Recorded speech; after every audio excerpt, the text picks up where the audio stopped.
All right. Hey, everybody. Welcome back to the Interactive Immersive HQ. My name is Lake Heckaman, and I'm a new media artist based in Brooklyn, New York. Today, we're going to be taking a look at some GLSL snippets, particularly the Sobel filter and edge detection algorithm. The idea of this series is to take some common effects and just kind of atomically break down exactly how they can be implemented in GLSL to aid your understanding of shading languages and how they can be used to achieve different effects in your projects. So with that said, let's jump into things today. So as we can see here, I have a classic banana turning, and I'm applying an edge filter to that. And so what I'm going to do today is talk through how we can create this edge filter from scratch after going through just a little bit of conceptual information about what edge filters even are and what we mean by that. So I will jump up here and first simply go through some slides. So first, just a quick about me. I use GLSL in pretty much every project that I do in TouchDesigner, or really just any project that I do. This is a selection of a couple of projects that I've worked on that use techniques that I cover in the snippets series with the HQ, as well as my Mastering GLSL for TouchDesigner course, which is available in full on YouTube or my Patreon. So, quick plug, but what we're all really here for is actually image filtering, and particularly the Sobel filter or edge effect in this case. So, this is an image taken from satosa.io, which is a great little interactive viewer. And we can see the input image on the left and the output image on the right. And in between, there's this matrix 3x3 that has some numbers and some coefficients. And somehow we get from one to the other. Now, this is a very simple but very important concept. And so this matrix in the center is known as a convolution kernel. A kernel is like a subset of pixels that we can apply an operation to and then keep track of that operation over the course of our algorithm. And by carefully keeping track or by using parallel computing like a shader to calculate this for every pixel all at the same time, we can actually apply a kernel to the entire image. So the kernel that we're looking at right now is known as the Sobel filter. Sobel filter is an edge detection algorithm. And what we can see is we have, so these values are pixel values, right? So 53 is dark. It's this dark one in the middle. And then let's say 153 is this light one up in the corner. So you can see the pixel values are from 0 to 255, and they reflect how dark that pixel is.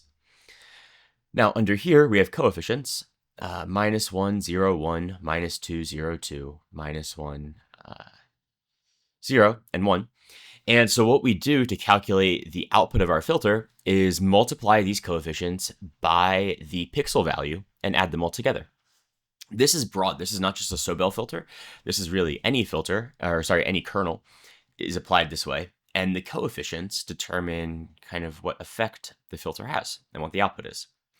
So in this case, Sobel filters are really looking at just the difference in pixels. And so if we look at just this middle row, if you think about if this value and this value are the same, right? If they're both, let's say, 80, we have 80 times -2 plus 80 times +2, which is 0, plus 0 times whatever's in the middle. This means that if the pixel is the same on either side, then our filter returns a 0 because there's no edge. Right? But the bigger the difference between the left pixel and the right pixel, relative to our center of the kernel, the bigger this difference is, the higher that value is going to be. Again, just thinking about just this middle line, if we have 0 here and 80 here, we'll have a positive 160 value, which is very high. And so through kind of applying this method several times, we can have a really nice edge detection model. Now, the last thing I'll say before moving on is that there is a left Sobel, a right Sobel, a top Sobel, and a bottom Sobel. And we can see this, for example, is a right Sobel, And that is because we have the positive values in our coefficients here on the right side, negative values on the left side, and a vertical row of zeros. So if I, let's say, go to this image and I just bring up the website that we have here, we can use this interactive viewer, which you can access for free at this URL. If we change this to the left Sobel, you'll see nothing really changes except that our coefficients flip. And now we have our negatives here and our positives here, still zeros vertically in the center. But if I go bottom Sobel, you guessed it, now we have a horizontal row of zeros in the center still, but we have our negative coefficients on the top and our positives on the bottom. And then just to fill it all out, top Sobel is exactly the opposite. So when we're applying an edge detection, we really need to apply a number of these filters, at least 2 of them, to be able to have kind of a full edge recognition, top, bottom, left, right, or top, bottom, left, right, depending on how intense you want to get. So that is a brief overview of kind of what Sobel filtering is and how it works. Now, the last thing that I want to talk about in these slides is just a graphic for what a kernel actually is, and then how it's implemented in GLSL. So this top image, we can see kind of the kernel overlay on the input image, which again gets baked down. So all of these 9 values get baked down to this single value in the output image. And that's what we just looked at here, using these 9 values to determine this one output value that's then written to the image. In this lower image, we have another schematic. In this case, we can see the kernel and its coefficients, and we can also see the pixel values. And then here in nicely written math, we can see exactly what that implementation looks like. And it is a very simple multiplication of each kernel with the pixel value under it, and then summing across all of those pixels in the kernel. So we can do this part in GLSL 2 different ways. One way is by using a for loop to iterate through all these values and implement the kernel. We can also code them explicitly. And that is, the brute force longhand way. And so we're going to take a look at doing this in TouchDesigner right now, since we now have a little bit of a better understanding exactly what a kernel is, how edge detection filters work, and kind of the concepts that we're going to be building for the rest of the short video. So back to our edge detection.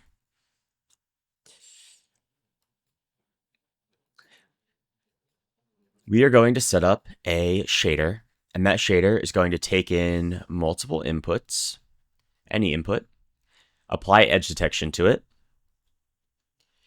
and by using some parameters, we can change the type of filter that we're doing, and then we can also change the strength of our filter. So I am going to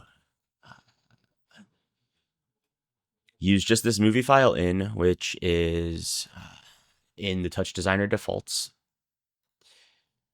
Let's get rid of this other stuff for now.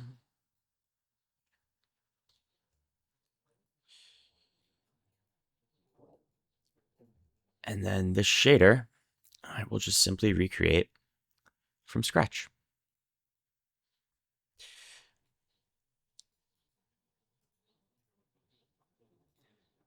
Okay, so I'm going to open this here in my text editor. I'll move TouchDesigner over to the right side or the left side of my screen.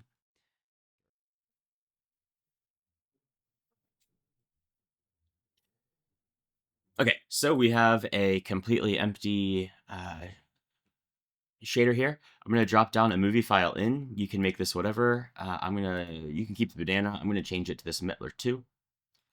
And then we'll drop a GLSL, and I will drop, an out. Very simple network here. We'll backdrop the out, and I will edit my GLSL. So first thing that I want to do is simply pass through the texture. So now we can see that working. That's great. And now we can start to build our edge section. So the first thing that we're going to need is this idea of a texel.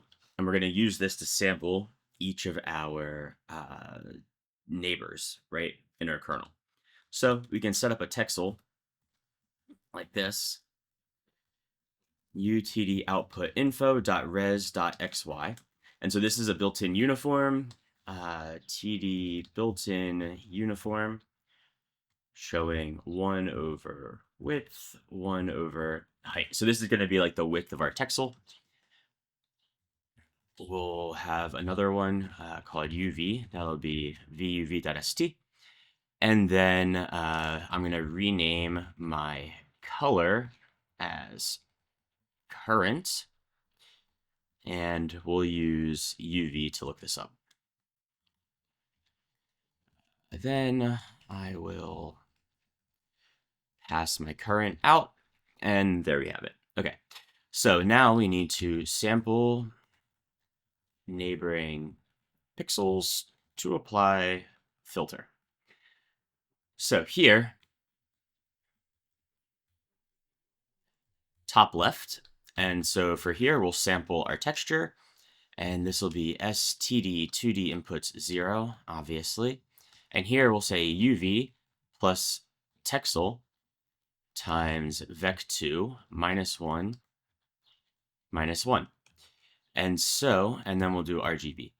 And so just to bring this back to here, so right now, if this is our center pixel, we are going minus 1 left, minus 1 right to sample this pixel. So then for the top middle, we'll go 0 left and minus 1 up. So top middle. And so at this point, I'll just copy and paste this. And instead of minus 1, 1, we want that to be 0, 1. So now I'm going to just complete this for the rest of my pixels. So we'll have top right. We can call this left, right, bottom left, bottom right, and bottom middle. And then maybe I will rename this as C, so this can be our center. Okay, so now that I've had these set up, I need to just change where I'm sampling. So top right is going to be positive 1, minus 1, and then left will be minus 1, 0, and then right will be 0, positive 1. Nope, that's not right. Right will be positive 1, 0. And then bottom left will be positive 1 and minus 1. Bottom right will be positive 1, positive 1. And then bottom middle will be 0, positive 1. And so there we have all of our different samples. So now we need to apply Sobel filters. And so for the first one, we'll have a vec3. We'll call this Sobel X. And we'll set this equal to top right plus 2 times right plus bottom right minus top left plus 2 times left plus bottom right.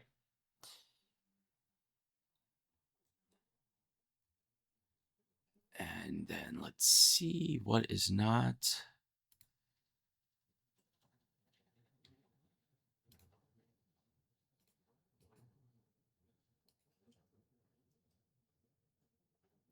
right here.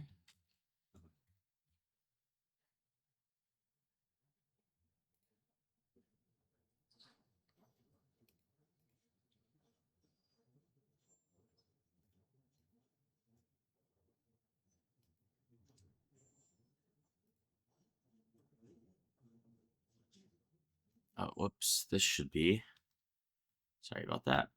This should be top left written out fully. And so now we can just visualize our Sobel X, vec4 output equals vec4 Sobel X, comma 1 for the alpha. And then I will have our output come out of the shader here.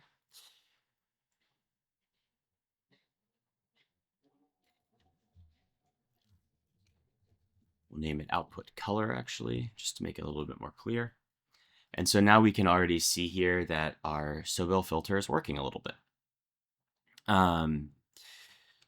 So this is the left Sobel. Now I'm going to implement the vertical Sobel, so we can call it Y. And so in this case, we can use our bottom left plus 2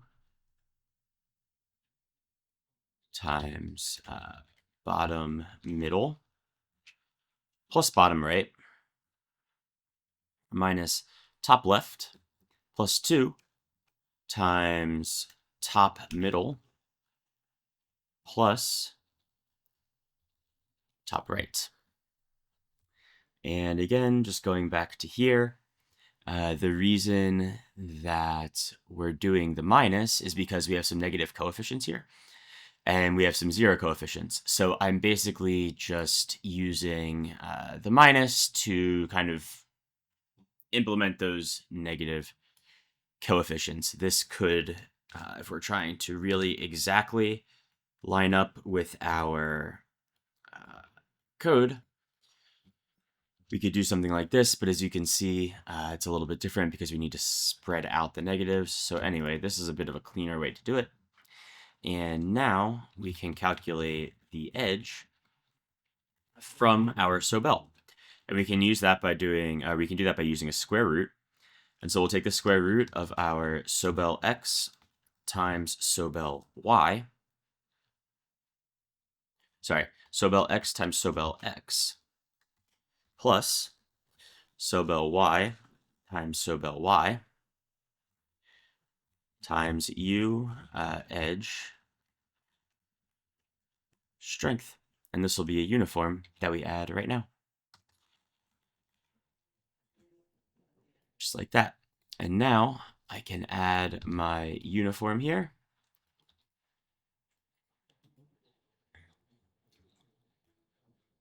And if I output my edge instead of my Sobel X, now I can see one. You see that when we, instead of having, so if this is just our Y, right?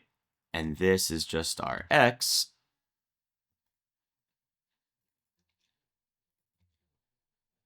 Here's what happens when we look at the Y and the X together. And that's our edge.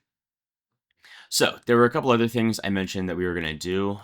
These are now pretty easy, just really adding a couple different options. So one thing that we can do is define a couple modes. Mode edge Sobel, that can be 0. We can define our mode edge mono as 1, and we can define our mode edge over as 2. So for one of these, we'll need another function, and this is going to be a very simple function, luminance.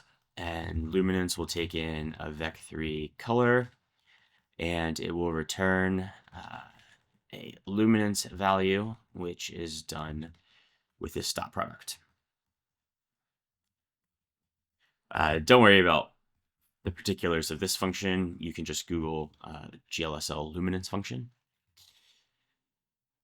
And so here we'll say, okay, let's have another uniform int uMode. Okay, and so now down here we'll say if uMode equals edge detect Sobel, do nothing. And then if uMode equals edge mono, then what we want to do is set our edge equal to vec3 luminance of our edge. So this is just taking the luminance of the edge. And now if we set this equal to 1, you can see this is now grayscale. Now it's now it's based on the color.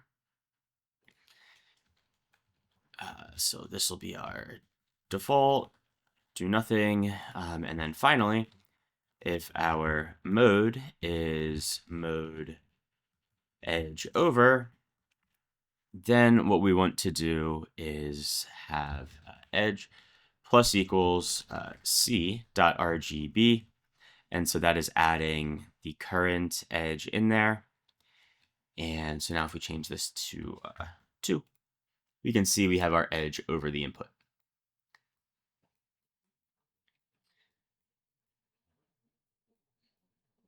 And so now I will open my parent parameters. I already have a mode parameter set up, and I already have a strength parameter set up. And so now I can use my parameters to change the mode, and I can use the strength to change the strength of this edge effect.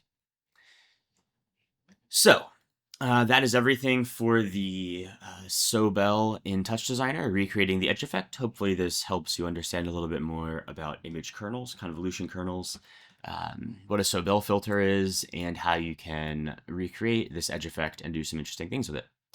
So thank you for listening, and goodbye. Hey folks, thanks for watching. If you like our YouTube content, I highly recommend you check out the Interactive and Immersive HQ Pro. The HQ Pro is the only comprehensive educational resource and community for immersive design, TouchDesigner, and creative tech pros. In the HQ Pro trainings, we cover almost any topic you can think of, and we go way more in depth than we do in our YouTube tutorials. We have a private group where Matthew Reagan, myself, and our other industry veteran and pioneer teachers answer your questions every single day. If that sounds cool, click the link in the description to learn more. And if you enjoyed this video, hit that like button and don't forget to subscribe for more free TouchDesigner and immersive content.